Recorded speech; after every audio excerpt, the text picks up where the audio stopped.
રાજકોટ જિલ્લાના ધોરાજી તાલુકાના ફરેણી ગામમાં સરપંચ તરીકેનું ફોર્મ ભરવા માટે તાલુકા પંચાયત ખાતે પ્રક્રિયા હતી, પણ ફરેણી ગામ બિનહરીફ અને સમરસ બન્યું. રાજકોટ જિલ્લાના ધોરાજી તાલુકાના ફરેણી ગામની સરપંચની ચૂંટણી માટે ના ફોર્મ ભરવાની પ્રક્રિયા હાથ ધરવામાં આવી હતી, પણ ફરેણી ગામની એકતા અને સંગઠન અને વડીલો અને યુવાનોની એકરસતાથી ફરેણી ગામ નિર્વિવાદ વગર સમરસ ગામ બન્યું. ફરેણી ગામમાં અંદાજે 1400મી વધારે વસ્તી ધરાવતું ગામ છે. પંચાયત રાજ થયું ત્યારબાદ વહેલી વખત ફરેણી ગામ સમરસ ગામ તરીકે બન્યું છે, તેથી ફરેણી ગામમાં લોકો ખુશી અનુભવી રહ્યા છે અને સરપંચ તરીકે એક મહિલા ઈલાબેન જોરુભાઈ શેખવા નિમણૂક બિનહરીફ ચૂંટાયા છે, તેનો પણ અનેરો ઉત્સાહ અને ઉમંગ લોકોમાં જોવા મળેલ છે. નવા નિમાયેલા મહિલા સરપંચ ઈલાબેન શેખવા સરપંચ અને તેમની ટીમમાં જયદીપ ભીખાભાઈ રાબડિયા, જોરુભાઈ જીલુભાઈ શેખવા, મહેશભાઈ ભીમજીભાઈ કપુપરા, ગુલાબભાઈ ઉધવદાસ રાઠોડ, ભાવનાબેન મિતેશભાઈ વિરડિયા,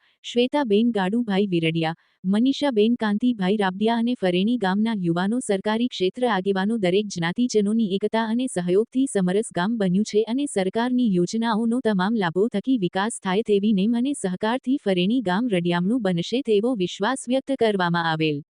વિપુલ ધામેચા, ન્યૂઝ 14 ધોરાજી. મારું નામ જોરુભાઈ શેખવા. જોરુભાઈ, આજે જે સમરસ તમારું ગામ થયું છે અને તમારા ધર્મપત્ની છે એ સરપંચ તરીકે નિમણૂક થયા છે, શું કહેશો? મારા ધર્મપત્ની બિનહરીફ તરીકે થયા છે. અમે અમારું ગામ આ સમરસ થયું છે વિકાસના કામોમાં, અને જે કાંઈ સરકારની ગ્રાન્ટ આવે સમરસથીમાં એમાંથી ગામમાં કામ કરવાના વાપરવાના છે.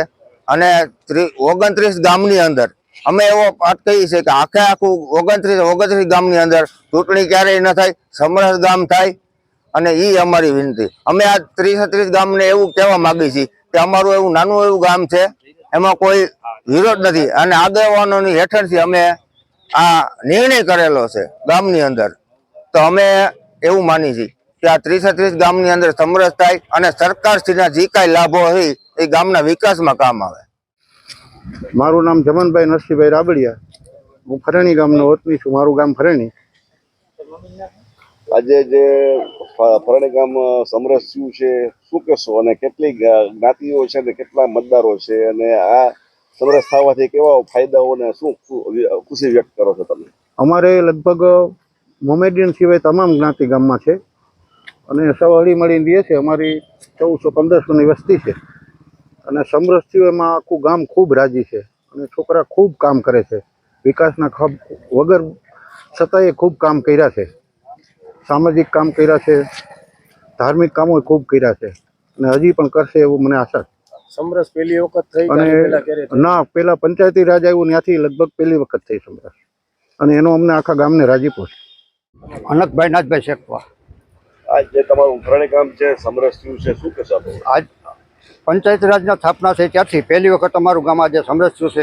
અમારું ગામ નાનું છે, પણ દરેક કુટુંબો, દરેક જ્ઞાતિઓ એકબીજા સાથ સહકાર અને સંપીથી રહે છે, એને કારણે આજે સમરસ થયું છે.